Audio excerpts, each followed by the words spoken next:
প্রশ্ন ফাঁসকারী চক্র এখন বেশ খুশি, কারণ তারা জানে সারা জীবন তারা যেটা কামাতে পারেনি এই সময় তারা এর থেকে অনেক বেশি কামিয়ে ফেলবে।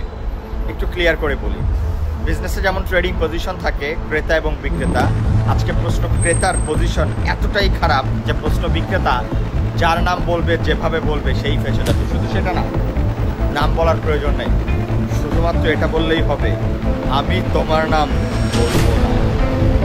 শেষ। কি লাগবে কাকা আপনার? টাকা যা চাইবে তাই। জবের সময় যে টাকা দিয়েছিলে তখন তো বাজে যাচ্ছিলে তুমি ছাড়া, আর এখন দিবাও এখন বেশি বেশি।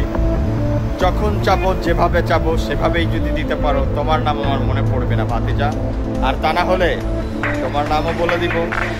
আমার কী বা হবে, জেল 3 মাস 6 মাস 9 মাস, আর তোমার তো লাইফ শেষ, ফ্যামিলি শেষ।